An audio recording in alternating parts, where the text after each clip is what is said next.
So CM versus governor ಈ prosecution fight ಯಾಕೋ ದಿನದಿಂದ ದಿನಕ್ಕೆ ಜಾಸ್ತಿ ಆಗೋ ರೀತಿಯಲ್ಲೇ ಕಂಡು ಬರ್ತಾ ಇದೆ.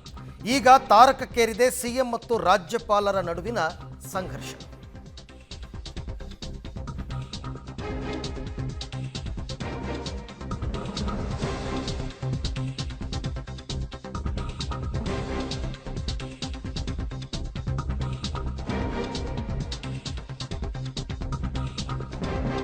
ಸಿಎಂ ವರ್ಸಸ್ ಗವರ್ನರ್ ನಡುವೆ ಪ್ರಾಸಿಕ್ಯೂಷನ್ ಫೈಟ್ ಈಗ ತಾರಕಕ್ಕೇರ್ತಾ ಇದೆ. ಸಿಎಂ ಮತ್ತು ರಾಜ್ಯಪಾಲರ ನಡುವಿನ ಸಂಘರ್ಷ. ಗವರ್ನರ್ ವಿರುದ್ಧವೇ ಈಗ ಕಾನೂನು ಸಮರ ಮಾಡೋದಕ್ಕೆ ಸಿಎಂ ನಿರ್ಧಾರ ಮಾಡಿದ್ದಾರೆ. ಹಾಗಾಗಿ ನಾಳೆ, ಇವತ್ತು ಭಾನುವಾರ ರಜೆ ಇರೋದ್ರಿಂದ ನಾಳೆ ಕೋರ್ಟ್ ಮೊರೆ ಹೋಗೋದಕ್ಕೆ ನಿರ್ಧಾರವನ್ನು ಕೂಡ ಮುಖ್ಯಮಂತ್ರಿಗಳು ಮಾಡಿದ್ದಾರೆ. ಪ್ರಾಸಿಕ್ಯೂಷನ್ ಪ್ರಶ್ನಿಸಿ ಸಿಎಂ ಪರ ಹೈಕೋರ್ಟ್ನಲ್ಲಿ ನಾಳೆ ಅರ್ಜಿಯನ್ನು ಹಾಕಲಾಗುತ್ತೆ. AG advocate general Shashikiran Shetty ಅವರು ನಾಳೆ ಪಿಟಿಷನ್ ಫೈಲ್ ಮಾಡ್ತಾರೆ ಅಂತಕ್ಕಂಥ ಮಾಹಿತಿ. ಸೊ ನಾಳೆ ಹೈಕೋರ್ಟ್ಗೆ ಅರ್ಜಿ. ಏನಿದು? ಪ್ರಾಸಿಕ್ಯೂಷನ್ ಅಸಂವಿಧಾನಿಕ, ಕಾನೂನು ಬಾಹಿರ ಅಂತ ವಾದ ಮಾಡ್ತಾರೆ. ಅಲ್ಲ, ಇವ್ರು ಏನು ಬೇಕಾದ್ರೂ ವಾದ ಮಾಡ್ಬೋದು, ಕೋರ್ಟ್ ಏನು ಹೇಳುತ್ತೆ ಅಂತ ಇಂಪಾರ್ಟೆಂಟ್.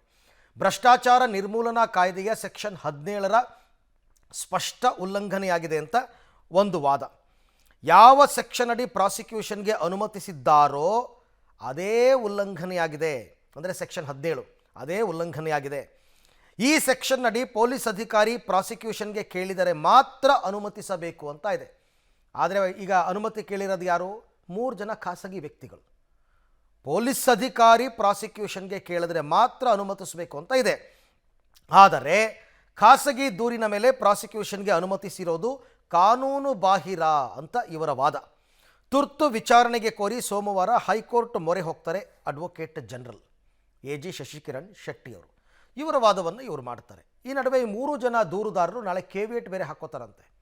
ಯಾವುದೇ ಕಾರಣಕ್ಕೂ ರಾಜ್ಯಪಾಲರ ಆದೇಶಕ್ಕೆ ನೀವು ಸ್ಟೇ ಕೊಡಬೇಡಿ ಅಂತ. ನೋಡೋಣ ಏನಾಗುತ್ತೆ ಅಂತ. ಸೊ ನಾಳೆ ಇದು ಮುಖ್ಯಮಂತ್ರಿಗಳ ಪರವಾದ ವಾದ. ನಾ ಹೇಳ್ತಾ ಇರ್ತಕ್ಕಂಥದ್ದು ಮುಖ್ಯಮಂತ್ರಿಗಳ ಪರವಾಗಿ ಇವರು ವಾದ ಮಾಡೋದಕ್ಕೆ ಏನೆಲ್ಲ ಅಂಶಗಳಿದೆ ಅನ್ನೋದಕ್ಕೆ ಸಂಬಂಧಪಟ್ಟಂತೆ ಕೆಲವು ಪಾಯಿಂಟ್ಸನ್ನು ತಾವು ಗಮನಿಸ್ತಾ ಇದ್ದೀರಾ. ಸೊ ಸಹಜವಾಗಿ ಇದನ್ನು ಹೈಕೋರ್ಟ್ ಪುರಸ್ಕರಿಸುತ್ತಾ, ಅಥವಾ ಆಗಲೇ ಪೊನ್ನಣ್ಣ ಅವ್ರು ಹೇಳ್ತಾ ಇದ್ರು ನಾವು ಹೈಕೋರ್ಟ್ಗೆ ಹೋಗಲ್ಲ, ಸರ್ವೋಚ್ಚ ನ್ಯಾಯಾಲಯಕ್ಕೆ ಹೋಗ್ತೀವಿ ಅಂತ ಅಂದ್ಬಿಟ್ಟು. ಸೊ ಹಾಗಾಗಿ ಡೈರೆಕ್ಟಾಗಿ ಸುಪ್ರೀಂ ಕೋರ್ಟಿಂದ ಏನಾದರೂ ಆರ್ಡರ್ಸ್ ತರ್ತಾರ, ಅಥವಾ ಹೈಕೋರ್ಟಿಂದ ಏನಾದರೂ ಹೈಕೋರ್ಟ್ಗೆ ಮೊರೆ ಹೋಗ್ತಾರಾ, ಅದು ಕೂಡ ನೋಡಬೇಕು. ಬಟ್ ನಾಳೆ ಹೈಕೋರ್ಟ್ಗೇನೋ ಅರ್ಜಿ ಹಾಕೋತಾರೆ. ಸಾಮಾನ್ಯವಾಗಿ ಯಾವಾಗಲೂ ಕೂಡ ಡೈರೆಕ್ಟ್ ಸುಪ್ರೀಂ ಕೋರ್ಟ್ಗೆ ಹೋಗಲ್ಲ. ಹೈಕೋರ್ಟ್ಗೆ ಹೋಗಿ ಹೈಕೋರ್ಟಲ್ಲೇನಾದರೂ ಇವರಿಗೆ ಹಿನ್ನಡೆಯಾದರೆ ಆಗ ಇವರು ಸುಪ್ರೀಂ ಕೋರ್ಟ್ಗೆ ಹೋಗ್ತಕ್ಕಂಥ ಸಾಧ್ಯತೆ ಇದೆ. ಅದಕ್ಕೋಸ್ಕರ ಈಗಾಗಲೇ ಡೆಲ್ಲಿಯಿಂದ ವಕೀಲರ ತಂಡ ಎಲ್ಲ ಬೆಂಗಳೂರಿಗೆ ಬರ್ತಾ ಇದೆ.